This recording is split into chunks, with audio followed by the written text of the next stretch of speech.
O projeto Ciclo de Palestras sobre Saúde Digital, CPSD, é promovido pelo Núcleo de Tecnologias Digitais e Educação à Distância em Saúde, NUTEDES, da Faculdade de Medicina da Universidade Federal do Ceará, UFC, sob coordenação do professor Dr. Luiz Roberto de Oliveira, em parceria com a Universidade Aberta do Sistema Único de Saúde, UNASUS, e o Programa Nacional Telesaúde Brasil Redes, do Ministério da Saúde. Objetivos do projeto CPSD: qualificar os trabalhadores da rede de atenção à saúde, promover a cultura de práticas e ensinagem em saúde digital, prover a governança e a sustentabilidade do Sistema Único de Saúde por meio das tecnologias digitais da informação e comunicação.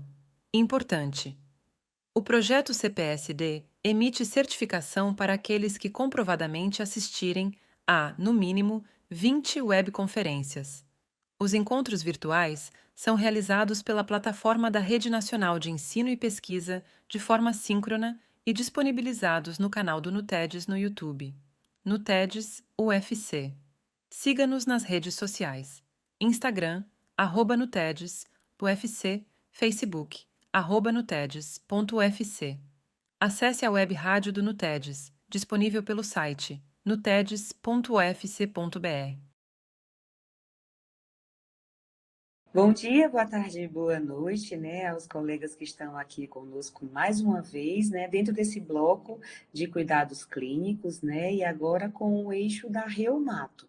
Então, a gente está muito feliz, estamos aqui com a doutora Raquel Quixadá, está representando o Hospital Universitário Walter Cantídio, e assim, claro que vamos deixá-la se apresentar, né, da melhor forma possível, e assim, e agradecer bastante a todos vocês e apresentar para quem está iniciando, né, o nosso projeto de ciclo de palestras sobre saúde digital.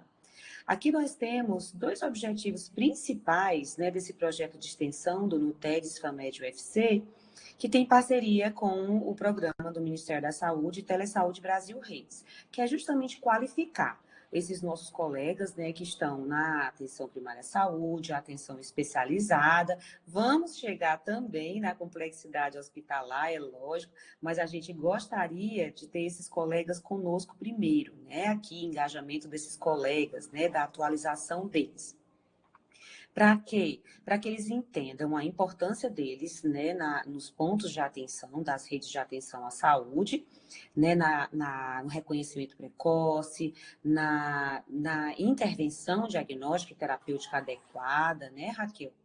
Nas Sim. estratégias também, né, multidisciplinares, interdisciplinares, que alguns colegas daqui não são só médicos, né, a gente sabe disso, né, graças a Deus. E também, assim, na criticidade desse paciente, na regulação, né, a atenção integral à saúde desse indivíduo. Ele não deixa de fazer parte do eixo, né? Ele vai aumentando a sua complexidade, mas ele faz parte de todos os eixos, né? Então, a gente agradece bastante. Então, doutora Raquel, fique conosco, né? Então, assim, se apresente, a sala de aula é sua. Já muito obrigada de antemão por aceitar o convite. Tá, joia. Doutora Sheila, eu agradeço o convite. Eu sou Raquel Quixadá, como ela falou. Sou médica formada pela Universidade Federal do Ceará e reumatologista também pela Universidade Federal do Ceará. Atuo no hospital como médica assistente, faço os ambulatórios especializados de osteoporose, que é a minha fala de hoje, e de lúpus, além do ambulatório geral, que inclui uma triagem de pacientes que são encaminhados da atenção primária para o serviço terciário. Então, hoje, assim, eu fiz essa apresentação, mas de forma com os temas, com os pontos que eu acho mais frequentes nesses encaminhamentos em relação à osteoporose, para que fique claro, né, o montante que pode ser feito pelo paciente antes dele chegar até o serviço terciário, porque, infelizmente, nós somos poucos e nós não damos conta de toda a demanda de pacientes com osteoporose que necessitam de um acompanhamento médico pelo reumatologista, mas também pelo clínico, pelo médico generalista, enfim, pelo ortopedista, quem tem contato com esses pacientes, tá? Então, eu vou seguir. A osteoporose ela é a doença metabólica óssea mais comum do mundo. E aí, nela, a gente tem a baixa massa óssea, a alteração de microarquitetura do osso, a redução da resistência e, por esse motivo, um aumento do risco de fraturas. Ele é um problema de saúde pública crescente. E qual é o problema? É que ela é assintomática até a primeira fratura. Por esse motivo, muitas vezes, pela dificuldade de acesso aos exames, a gente tem um subdiagnóstico e um subtratamento. Depois de 50 anos de idade, metade das mulheres e 1/5 dos homens vão ter alguma fratura até o final da vida. E a fratura do quadril aumenta a mortalidade no ano seguinte ao evento e aumenta o risco de novas fraturas. E aí eu queria deixar aqui a mensagem primeira, que todo paciente que tem uma queda da própria altura com fratura de colo de fêmur, ele tem o diagnóstico de osteoporose. Então, independente de a gente não conseguir densitometria óssea, ele precisa receber cálcio e vitamina D, né, para manter a vitamina D acima de 30, e se possível, né, vendo ali as contraindicações, receber uma terapia específica de antirreabsortivo. E aí, em relação às fraturas, né? Como eu já falei, quando eu fraturo uma vez, no próximo ano eu tenho que ficar observando, porque a fratura é um evento sentinela que indica fragilidade óssea. Existem algumas fraturas que são muito relacionadas à osteoporose, que são vértebra, húmero proximal, radiodistal e quadril. E existem outras fraturas que geralmente não estão associadas à osteoporose, que vai ser dedos das mãos e dos pés, então quirodáctilos e pododáctilos, face e crânio. Isso porque geralmente são fraturas relacionadas a trauma e são ossos que têm pouco osso trabecular. E aí, assim, depois que o paciente tem uma fratura, o que acontece? Ou ele se recupera plenamente, ou ele pode ter diversos níveis, né, de sequelas, com dor crônica, declínio funcional, transtorno de humor, diminuição de sobrevida, impacto econômico no sistema de saúde, absenteísmo no trabalho, diversos problemas. Vamos lá. O sistema musculoesquelético ele é responsável pela nossa locomoção, ele abriga o sistema hematopoético e ele é reservatório também de cálcio e fósforo. Tem uma relação hormonal com um feedback entre osso, rim, intestino e sangue para que o tecido funcione. Na infância e na adolescência, a gente tem o modelamento ósseo e o crescimento dos ossos longos. Já na idade adulta, a gente tem o remodelamento e o reparo de danos nesses ossos longos. O que é muito importante? A gente agir na atenção primária. Agir no pico de massa óssea, que acontece entre os 20 e 30 anos. Então, a orientação dos pacientes quanto à importância de atingir o máximo do pico de massa óssea que ele possa, né, é uma intervenção que eu vou falar mais na frente e que a gente pode fazer através da conversa, da educação do paciente. Depois dos 40 anos, a gente passa pelo declínio da massa óssea e depois, na mulher, depois da menopausa, esse declínio ele é acelerado. Então, existem alguns fatores que são relacionados ao pico de massa óssea.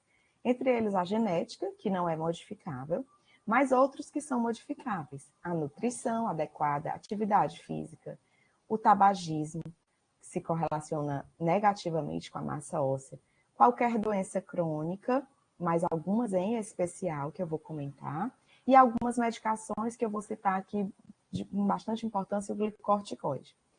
E aí, o que a gente sabe? Que quanto maior o pico de massa óssea, menor o risco de fratura por insuficiência relacionada à idade avançada. E aí, vamos enxergar aqui uma figura do osso trabecular. Né? O remodelamento ósseo, do lado esquerdo, eu tenho um osso normal, com o trabeculado espesso. Já no osso osteoporótico, à direita, a gente tem um afinamento dessas trabéculas ósseas e, por isso, um aumento da fragilidade desse osso. E aí, um trauma mínimo, ou mesmo na ausência de trauma, pode gerar fratura. Então, como é que eu faço esse diagnóstico? Eu vou avaliar o risco de fratura, eu vou colher história e fazer o exame físico, vou excluir causas secundárias de osteoporose, vou entrar a densitometria óssea, e a imagem, o raio-x, para a detecção de fraturas vertebrais. Quais são os fatores de risco para perder massa óssea? A gente tem os não modificáveis e os modificáveis. Os não modificáveis, sexo feminino, raça branca, né, caucasiana, menopausa, idade de mais de 60 anos e história familiar de osteoporose e fratura. Tudo isso a gente não pode mudar. A gente vai só identificar para monitorar. Mas nos modificáveis a gente pode agir. Então, tabagismo atual, etilismo, mais de 3 doses por dia, baixa ingesta de cálcio na dieta, sedentarismo e baixo peso, com IMC abaixo de 19. Então, nesse ponto, a gente pode orientar os pacientes. Reduzir carga tabágica, reduzir o cessar-etilismo, aumentar a ingesta de cálcio, promover a atividade física e melhorar a constituição de massa muscular. Outro fator, a queda é o principal fator que leva à fratura. Então, quais são os fatores de risco relacionados à queda? Idade avançada, já ter caído uma vez, ter distúrbio visual, ter alguma questão de propriocepção, desequilíbrio, distúrbios de marcha, sarcopenia, demência, uso de antihipertensivo em dose maior do que o necessário, hipotensão postural, ansiedade, medo de cair. Enquanto ao ambiente, que é outra coisa que a gente sempre conversa lá na avaliação dos pacientes, o ambiente pode ser mudado para reduzir esses fatores de risco. Então, uma iluminação inadequada, um quarto escuro, a presença de escadas, chão escorregadio, tapetes, animais de estimação no caminho do idoso para o banheiro, obstáculos soltos, fios de ventilador, enfim, bancos baixos, e o banheiro, né? A gente sempre recomenda que o paciente ele esteja habituado àquele ambiente, que o banheiro seja adaptado com corrimão, com tapete antiderrapante, para que a gente minimize o risco de queda. Lembrar que o uso de benzodiazepínico em excesso também é relacionado a maior risco de queda no idoso. E aí eu vou citar rapidamente aqui a gama de causas de osteoporose secundária, notadamente o hiperparatireoidismo, o hipertireoidismo, o hipogonadismo, as doenças desabsortivas, doença celíaca, doença inflamatória intestinal, insuficiência hepática, a insuficiência renal crônica, ADPOC, as doenças inflamatórias sistêmicas reumatológicas, como artrite reumatoide, espondilite e lúpus, doenças do sistema nervoso central, como a epilepsia, esclerose múltipla e Parkinson, doenças hematológicas, como leucemias, linfomas, hemoglobinopatias e mieloma múltiplo, HIV, AIDS e medicamentos, como eu já comentei, o glicorticoide. No início da avaliação, eu sei que pode ser difícil ter acesso a todos esses exames, mas no mundo ideal, a gente faria na primeira avaliação a dosagem de cálcio e paratormônio, a dosagem da calciúria de 24 horas, a fosfatase alcalina, o fósforo, a vitamina D. Em homens, né, investigando hipogonadismo, testosterona total e livre, o FSH e o LH, eletroforese de proteínas com imunofixação, se tiver presença de pico monoclonal, investigação de doença celíaca, né, com antiendomísio e antitransglutaminase, caso o paciente tenha algum sinal, o hipertireoidismo, TSH e T4 livre, e avaliar as transaminases, gama GT e fosfatase, porque as doenças hepáticas também estão relacionadas à osteoporose secundária. Na osteoporose primária, esses exames eles vão ser normais. Geralmente, a gente pode ter uma insuficiência de vitamina D, então a vitamina D viria baixa e a gente repõe para ficar em torno de 30. A calciúria de 24 horas estando elevada, se tiver todo o resto normal, a gente tem indicação de fazer o tiazídico para controlar essa excreção de cálcio que se estiver aumentada, pode estar relacionada a uma perda de massa óssea mais acelerada. No hiperparatireoidismo ou no hipertireoidismo, a conduta é controlar essas doenças endócrinas para que a perda de massa óssea não seja maior do que o que ela seria naquele paciente. E aí vamos lá. A densitometria óssea é um exame que eu vou medir a massa óssea em gramas por centímetro quadrado na coluna e no fêmur. Esses são os dois sítios que eu vou sempre olhar, seja o fêmur total ou o colo do fêmur e a coluna de L1 a L4. O rádio, 33%, eu só vou pedir na impossibilidade de avaliar a coluna e no fêmur, no hiperparatireoidismo ou hipertireoidismo, e nos casos em que eu tenho cirurgias ortopédicas que me impeçam de avaliar a coluna ou o fêmur adequadamente. Eu peço a densitometria óssea para diagnóstico e para monitoramento, depois de 1 ano de terapia inicial ou para avaliar a necessidade de mudança de terapia. Aí, quem deve ser pedido densitometria óssea? Mulheres com 65 anos ou mais, homens com 70 anos ou mais, mulheres na pós-menopausa que ainda não têm 65 ou homens que ainda não têm 70, mas já têm mais de 50, que tenham fatores de risco para osteoporose, adultos que tenham fraturado, adultos que tenham alguma doença que se associa à perda óssea, como eu já comentei, aquelas inicialmente, adultos que estejam usando algum medicamento que estão relacionados à baixa massa óssea, como o glicocorticoide. E aí, para esses pacientes, eu peço a densitometria para decidir qual intervenção farmacológica eu vou fazer para a osteoporose. Como eu já falei, para monitorizar a eficácia do tratamento também. E aí, que valores eu vou utilizar? A osteoporose é definida pela OMS como um T-score menor do que menos 2,5, né, abaixo de menos 2,5. Osteopenia é um T-score entre menos 1 e menos 2,5. E a massa óssea normal é um T-score maior do que menos 1, certo? Em crianças, adolescentes e mulheres antes da menopausa, ou homens abaixo de 50 anos, a gente não olha o T-score. A gente olha o Z-score, e ele, abaixo de menos 2, ele é considerado baixa massa óssea para a idade. E aí, além da densitometria, quando eu peço um raio-x de coluna? Em mulheres que têm osteopenia da densitometria, né? Ou homens com mais de 70 que têm uma osteopenia da densitometria. Em pessoas de mais de 50 anos que tenham tido fratura na idade adulta, claro, uma fratura por trauma de baixo impacto. Em pessoas que tenham tido uma perda de altura de 2 centímetros em 1 ano, ou uma perda de altura cumulativa de 3,8 centímetros ao longo do prazo.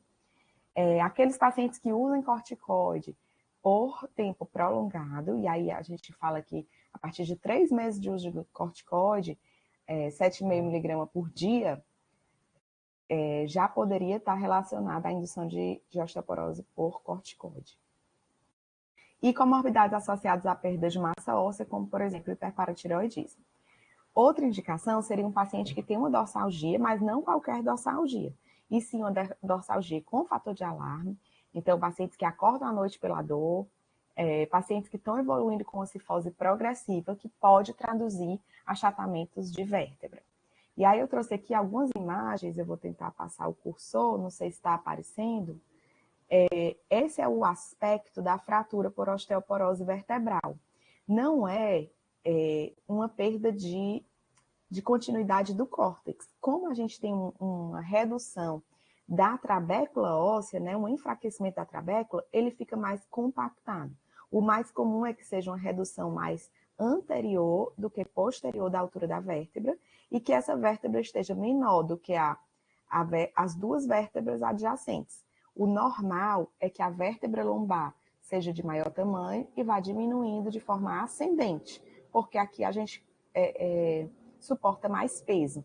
Quando há uma fratura, eu vejo que essa vértebra aqui, ela é maiorzinha, aí eu tenho uma vértebra menor no meio, e aí ela torna a ser maior novamente, né? Então, esse é o aspecto de fratura por osteoporose vertebral. Geralmente, ela pode ser assintomática. Aqui é uma classificação chamada classificação semi-quantitativa de Genan, mas para vocês verem que essa fratura pode ser desde leve, com um achatamento anterior discreto, de 10% a 25%, 25% a 40%, e uma fratura grave, que é o colapso dessa vértebra, com um achatamento maior de 40% daquele diâmetro. E aí ela pode ter esse aspecto bicôncavo ou colapso posterior, tá?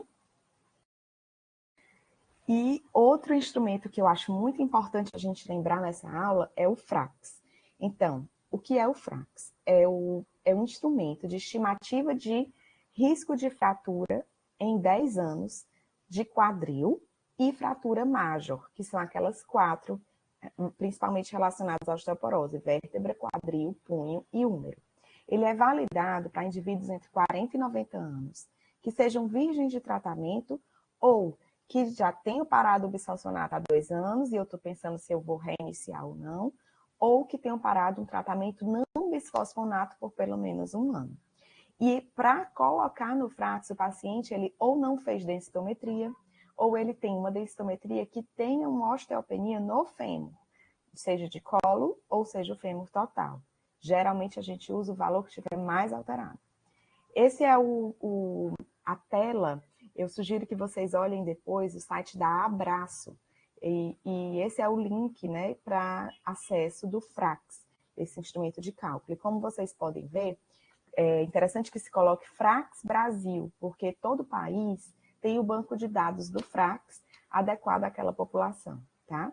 E aí a gente coloca a idade, o gênero, o peso, a altura, se já teve fratura ou não, se os pais já tiveram fratura, se a pessoa fuma atualmente, se usa glicocorticoide, se tem artrite reumatoide, se tem algum caso de osteoporose secundária, se usa álcool 3 ou mais unidades por dia, e se você tiver a densitometria óssea, você coloca nesse quadradinho a densidade óssea ou o T-score, preferindo sempre a densidade óssea. E aí o que ele faz? Quando eu calculo o Frax, eu vou estimar esse risco. Então, nesse caso, eu simulei uma paciente de 70 anos, de sexo feminino, que tem 1,5 m, pesa 55 quilos, a mãe já fraturou a bacia, ela tem artrite reumatoide, usa corticoide e tem uma densitometria óssea com um T de -2. Se a gente voltar para os critérios classificatórios, ela tem só osteopenia e eu não precisaria usar o bisfosfonato. Porém, quando eu coloco no Frax, tanto fratura major como fratura de quadril, ela cai em alto risco. E aí, nesses casos, eu também tenho que tratar com antirreabsortivo, mesmo que ela ainda não tenha osteoporose densitométrica. Eu coloquei outra paciente aqui também, dados fictícios, para vocês verem. Se essa paciente aqui não fez densitometria. Quando a paciente não fez densitometria, ele pode ser considerado entre baixo risco, que é o verde, médio risco, que é o amarelo, e alto risco, que é o vermelho. Eu devo tratar com antirreabsortivo quem está no vermelho. O verde eu não preciso tratar com antirreabsortivo. E o amarelo eu preciso fazer densitometria. Então, em termos de saúde pública, o Frax pode ajudar tanto nos pacientes que não têm acesso a esse exame em cidades mais distantes, que não têm um centro de radiologia disponível, ou em pacientes em situações de privação, né, de acesso a esse exame. E aí, em alguns deles, eu vou saber que eu posso tratar, independente de ter ou não a densitometria, que eu preciso tratar.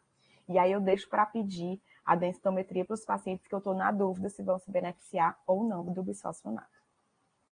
Existem algumas limitações dessa ferramenta.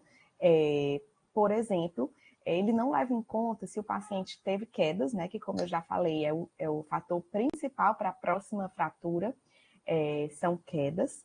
Se ele teve múltiplas fraturas em 1 ano, que isso é mais grave do que ele ter tido só uma fratura há 20 anos atrás, né? Então ele não diferencia se foi fratura recente, se foram múltiplas.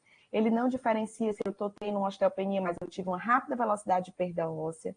Ele não inclui o paciente diabético, que hoje a gente já sabe, que é um fator de risco independente para a osteoporose. Ele não inclui múltiplas comorbidades, nem polifarmácia. E aí eu sempre falei de corticoide, mas os anticonvulsivantes e os anticoagulantes também são drogas que são muito implicadas na perda de massa óssea.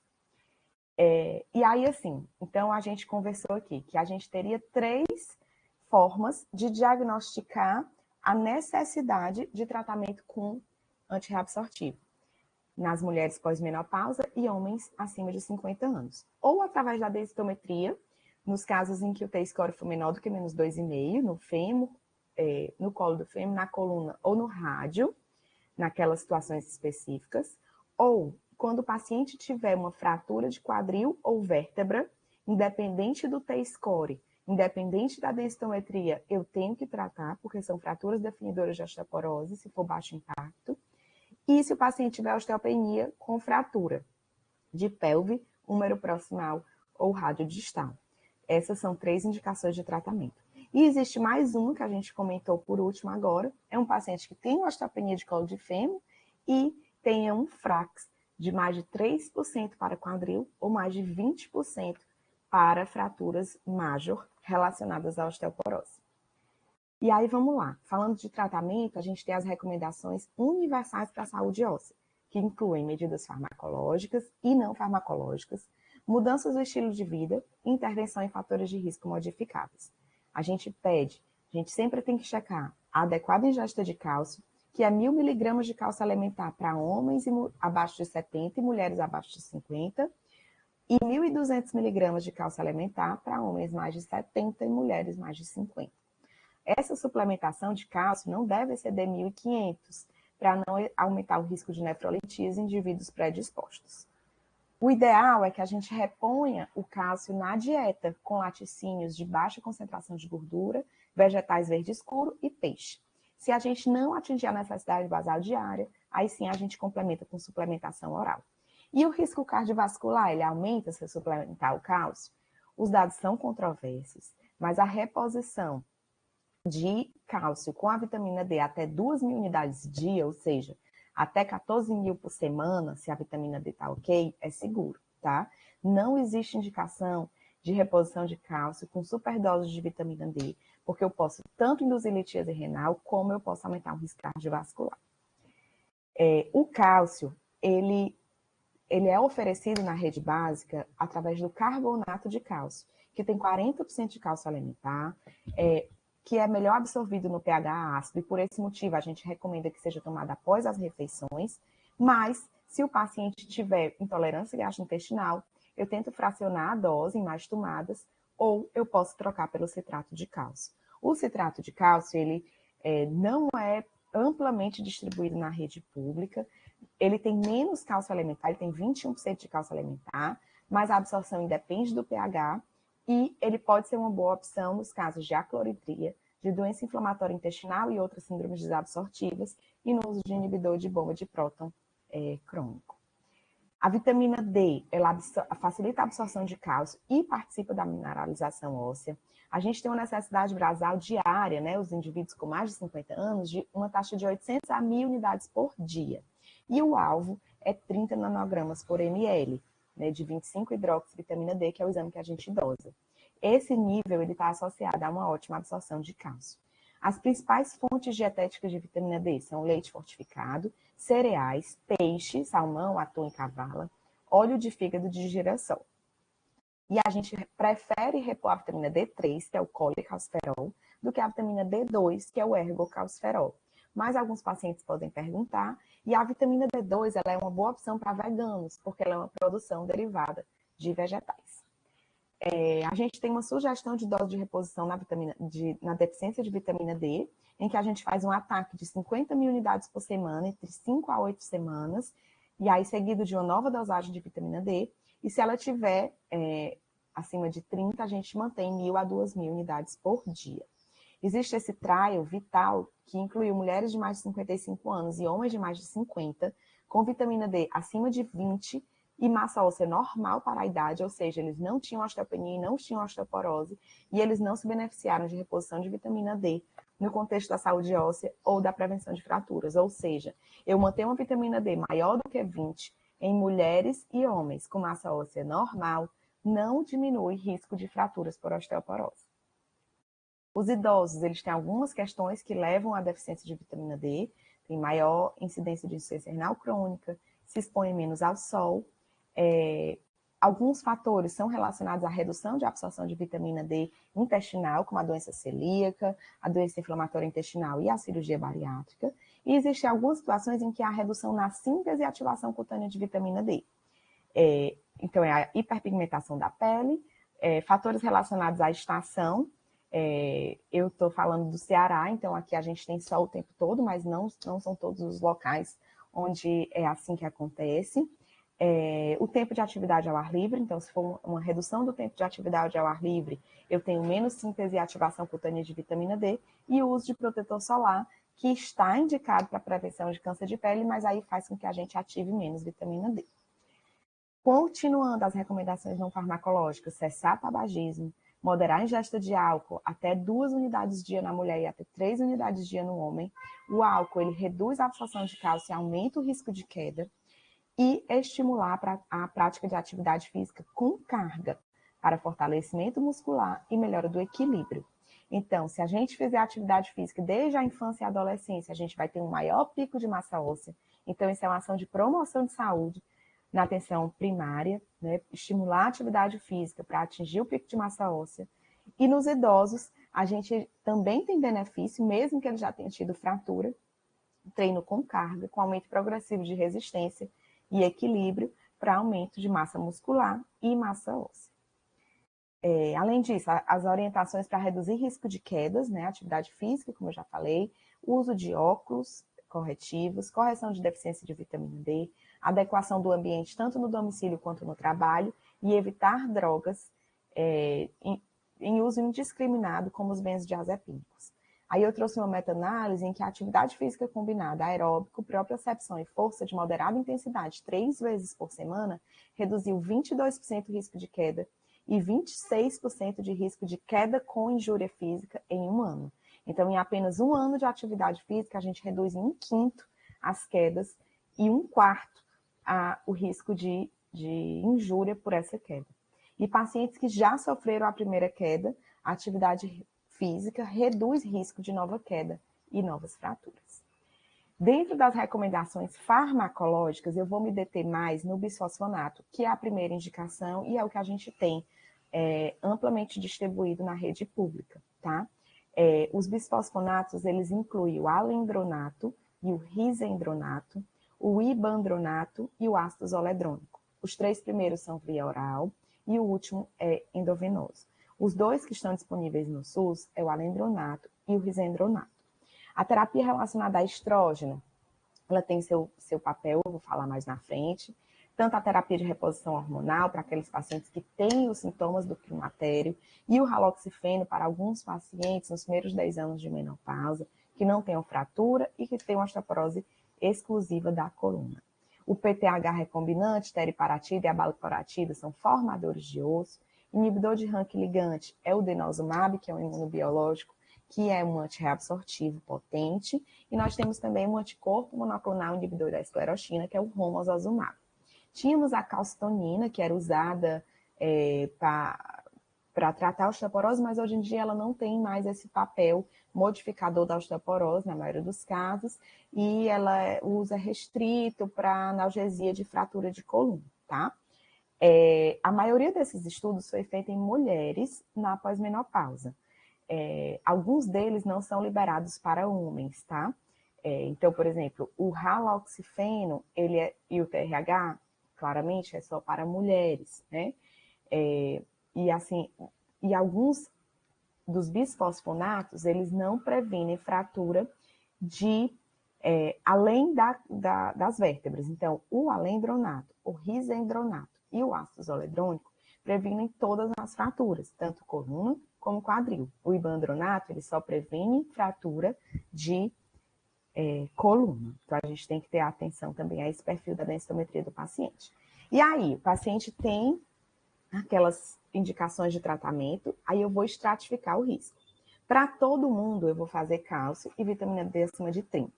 Quando é que eu vou ter um baixo risco de fratura, né?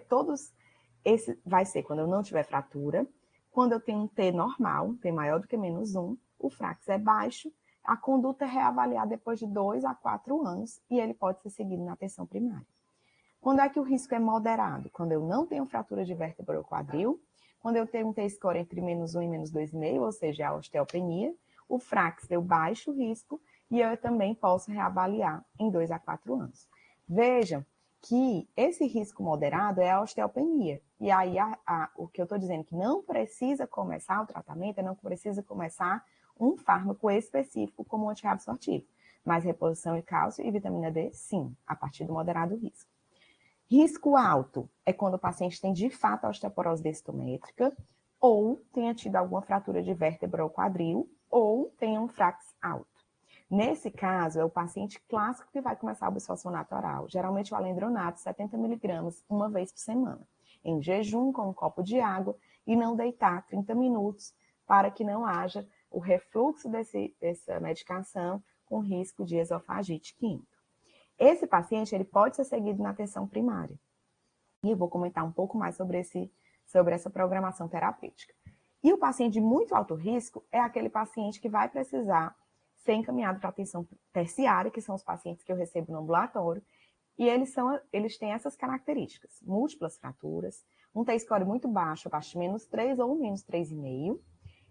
Não precisa calcular FRAX nesse momento, porque o FRAX ele só é calculado se o paciente ainda não tem um diagnóstico de osteoporose densitométrica.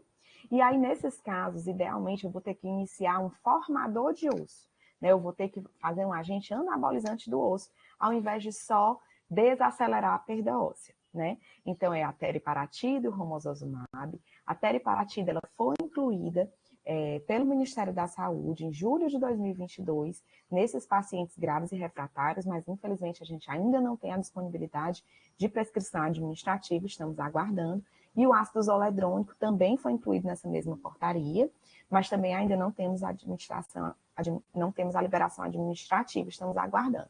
Então, esses pacientes é que tem bastante critério para encaminhar para a rede terciária, certo? E depois da terapia anabolizante, a gente tem que programar, manter o antirreabsortivo para manter o ganho de massa óssea durante esse tempo que ele usou de anabolizante. Então, voltando para os bisfosfonatos, eles são antirreabsortivos, são a primeira linha do tratamento e eles estão contraindicados caso o clearance de creatinina seja abaixo de 30 a 35. Isso independe da via de administração, então tanto via oral como EV está contraindicado, e a presença de esofagite de refluxo erosiva impede a prescrição do bisfosfonato oral. Como eventos adversos, a gente tem esofagite, fratura atípica de ossos longos, mas que estão mais relacionados ao uso prolongado de bisfosfonato e que não deve desencorajar o tratamento da osteoporose, porque o risco de uma fratura típica é muito maior do que o risco de uma fratura atípica. Outro fator relacionado ao uso prolongado é a osteonecrose de mandíbula, mas os trabalhos mostram que ela está muito mais relacionada a doenças oncológicas, né, em que são usados bisfosfonatos EV em doses mais altas do que o que a gente usa para osteoporose. Efeitos raros, né, mas que no centro de referência a gente chega a ver episclerite, uveite anterior relacionado ao bisfosfonato, hipocalcemia e uma reação do tipo que parece um resfriado, né? Então, nesses pacientes, a gente tende a fazer bastante hidratação e pode orientar a fazer um paracetamol, caso aconteça. Geralmente é autolimitado, dura 2 a 3 dias e é caracterizado por mialgia, indisposição, fadiga no dia seguinte ao bisfosfonato, principalmente o venoso. A osteonecrose de mandíbula é um evento raro, como eu já falei. Acontece mais com bisfosfonato venoso em altas doses por mais de 5 anos, no contexto de tratamento de neoplasia, mas o denosumab também pode estar relacionado. E o ideal para evitar a osteonecrose não é não tratar a osteoporose. O ideal é ter uma prática de higiene oral e um acompanhamento odontológico periódico. Por esse motivo que o tratamento da osteoporose, o manejo da osteoporose, ele é multiprofissional. E aí entra a importância do odonto no cuidado da saúde bucal desse paciente. A gente reduz a magnitude do risco quando a gente faz essa prática de cuidado, mais do que de cuidado da saúde bucal, mais do que quando a gente descontinua o bisfosfonato, por exemplo, para uma intervenção odontológica, né? Como eu já comentei, existe um alto risco de fratura se a gente não tratar a osteoporose. Então, mesmo com esses eventos adversos que são raros, a gente mantém a indicação de tratar a osteoporose. A fratura atípica também tem um risco absoluto baixo, mas aumenta com a duração prolongada do bisfosfonato e diminui rapidamente após a suspensão do medicamento. Ela pode acontecer por mínimo trauma, pode ser uni ou bilateral. Geralmente é subtrocantérica, diafisária e oblíqua. Ela tem maior incidência se eu tenho uma doença autoimune concomitante, se eu uso corticoide, se eu tenho um arqueamento lateral do fêmur. Ela pode estar relacionada tanto ao bisfosfonato, oral ou venoso, ao denosumab e ao romosozumab. E os pródromos são dores na coxa e virilha. Então, o paciente que já usa bisfosfonato há mais de 5 anos e evolui com dor anterior na coxa, a gente deve suspender o bisfosfonato e investigar com radiografia. E caso a gente não veja o traço de fratura lateral, diafisário, a gente teria indicação de pedir ressonância, e aí nesse caso suspeita de fratura atípica também precisaria ser encaminhado para o nível terciário. Após a confirmação da fratura, o tratamento é a suspensão do remédio, a cirurgia e a teriparatida, que é um formador de osso, que pode aumentar a velocidade da consolidação dessa fratura. Uma coisa muito importante, checar a adesão. 25 a 30% dos pacientes prescritos não inicia a terapia. Por quê? Porque é uma doença assintomática. 50% deixa de tomar no primeiro ano. Por quê? Porque ele começa a achar que ou que melhorou, ou que tem alguma intolerância gastrointestinal e não volta para dizer, ou porque esquece. Então, a gente tem que checar. A incidência de fratura ela é 30% maior nos não aderentes. E fatores que contribuem negativamente para a adesão é o conhecimento limitado sobre a osteoporose, o medo dos efeitos colaterais e a desconfiança, seja por falta de vínculo com o médico, seja a desconfiança da medicação, ou uma questão cultural, ou necessidade de tratamento odontológico, que vários pacientes perguntam, mas eu vou fazer uma extração dentária, eu posso usar bisfosfonato? Pode. Né? A gente tenta fazer cirurgias de manipulação óssea odontológica antes de iniciar o bisfosfonato, se possível. Claro que se for uma urgência, não tem como a gente prever, mas não é contraindicado utilizar bisfosfonato e fazer uma extração dentária, por exemplo. E aí é nosso papel esclarecer esses pacientes. E o Holiday, só um momento. Estou só olhando aqui o meu tempo, mas eu acho que ainda está ok.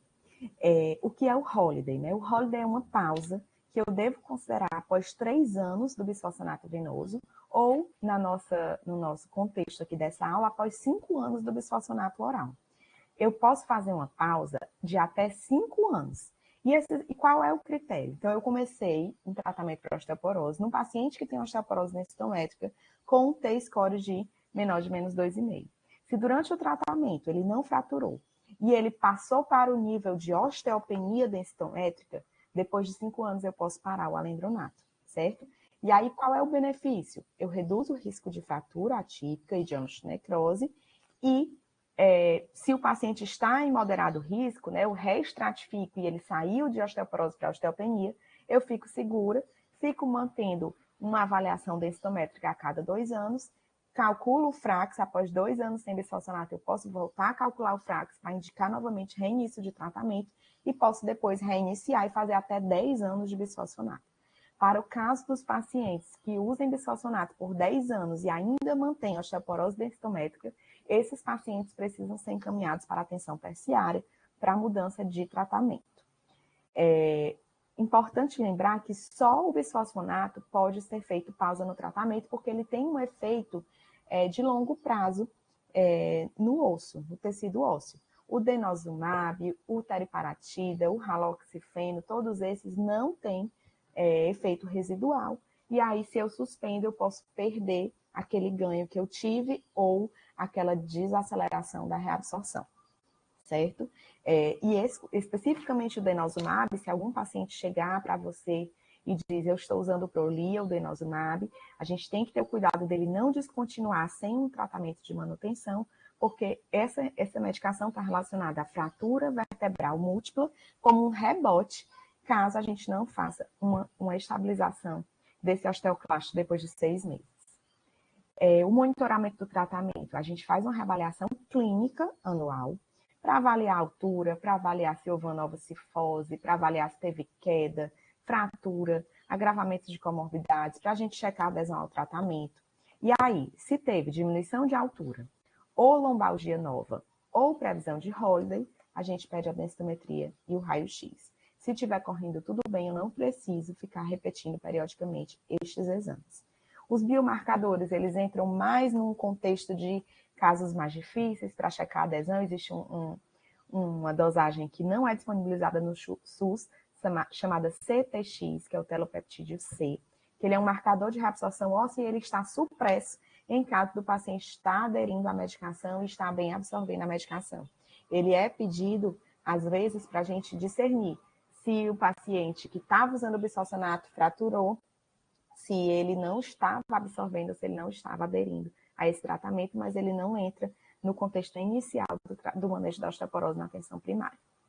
prevenção secundária de fraturas, então, indivíduos com mais de 65 anos que tiveram fratura de vértebra ou de quadril, muitas vezes ele vai, situação de vida real, ele vai para um hospital ortopédico, corrige ali o problema ortopédico e recebe alta, né? A gente precisa identificar esses pacientes para começar a tratar.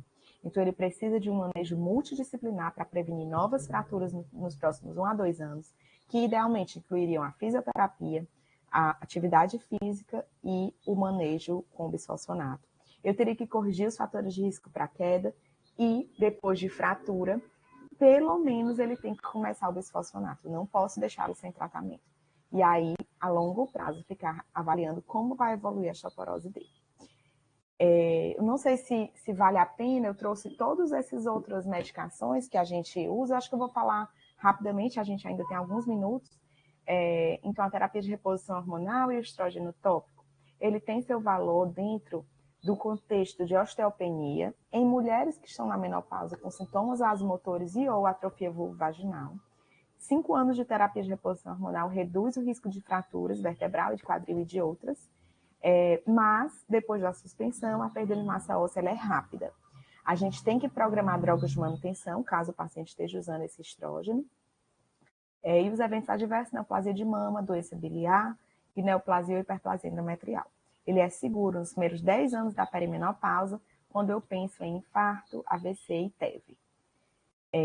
Então, a indicação seria mulheres abaixo de 60 anos, na primeira década pós-menopausa, com sintomas de climatério, vasomotores ou vulvogenitais e com contraindicação ao bisfosfonato, que é a nossa primeira linha. O raloxifeno é um modulador seletivo do receptor de estrógeno, de segunda geração. Ele é agonista no osso e no sistema cardiovascular e antagonista na mama e no útero. Ele é indicado, então, na osteoporose pós-menopausa em mulheres com baixo risco de TEV, quando contraindicado o bisfosfonato e o denosumab. Ele não reduz o risco de fratura vertebral. Por esse motivo, se o paciente... ele não reduz o risco de fratura não vertebral. Então, por esse motivo, se o paciente tem osteoporose no colo do fêmur, não está indicado raloxifeno. E como eventos adversos, é o tromboembolismo venoso, câimbras e fogachos. Análogos do PTH, como eu já comentei, é um anabolizante do osso, o que a gente usa é a teriparatida, e é indicado em pacientes com osteoporose com fratura com muito alto risco de fratura, que é pelo T-score menor do que menos 3,5, com múltiplos fatores de risco para fratura, falha ou intolerância a outras classes, e na osteoporose induzida por glicocorticoides. É importante que depois da teriparatida eu tenho que manter um tratamento de manutenção. Como eventos adversos, a gente tem náuseas, câimbras, hipercalcemia transitória, hipotensão ortostática também transitória. E se o paciente tiver tido nefrolitíase recente, eu devo usar com cautela, calcinose cutânea, hipercalcemia e condições com maior risco de osteosarcoma, como Paget, radioterapia óssea, epífises abertas, malignidades ósseas e fosfatase alcalina elevada inexplicadamente. A gente usa por 2 anos, mas no último consenso foi permitido a extensão desse uso, porque esse uso era limitado a 2 anos, porque em roedores foi mostrado que a teriparatida estava relacionada ao osteosarcoma. Mas agora, esse evento adverso não foi observado em humanos em mais de 15 anos de estudos pós-marketing. Então, em casos selecionados, a gente poderia manter por mais de 2 anos. O denosumab é um inibidor de HANT ligante, inibidor da formação do osteoclasto, e ele tem um potente antirreabsortivo, porém, que ocorre uma rápida perda óssea depois da descontinuação. Pode acontecer hipocalcemia, reação de hipersensibilidade, infecção, fratura atípica de fêmea-osteonecrose da mandíbula, como a gente já comentou, e a gente deve preferir a terapia de manutenção com bisfosfonato depois do denosumab do que com a teriparatida. O romosozumab é a droga mais nova liberada para a osteoporose, é um anticorpo monoclonal, inibidor da esclerostina, que também tem ação anabolizante, e também precisa de uma terapia de manutenção com denosumab ou bisfosfonato. Ele é uma medicação que é usada subcutânea mensal por 12 meses. Existe um alerta sobre a possibilidade do aumento de risco cardiovascular, hipocalcemia, hipersensibilidade, fratura atípica e osteonecrose, e ele está indicado, né, para mulheres com mais de 70 anos, que já tenham tido pelo menos 2 fraturas e que tenham um acometimento grave do colo do fêmur, com T menor do que -3. A calcitonina, como eu já comentei, é um hormônio endógeno humano encontrado em salmão e outros animados. Terapia de segunda linha reservada para mulheres há mais de 5 anos na menopausa, com contraindicação a outras classes de drogas. É um spray nasal que aumenta a densidade mineral óssea da coluna, mas não reduz o risco de fratura no vertebral. Na prática, ele é usado para analgesia pós-fratura vertebral e tem alguns efeitos adversos, como rinite, epistaxe, reações alérgicas e aumento do risco de neoplasia. Ele está fora de uso na Europa e tem um uso infrequente nos Estados Unidos e aqui no Brasil. E aí, como mensagens finais, o take home messages, eu coloquei: a detecção, diagnóstico e tratamento de osteoporose devem tornar-se rotina na prática clínica. A gente conhecer e utilizar a ferramenta de estimativa de risco de fratura FRAX, densitometria e exames de imagem.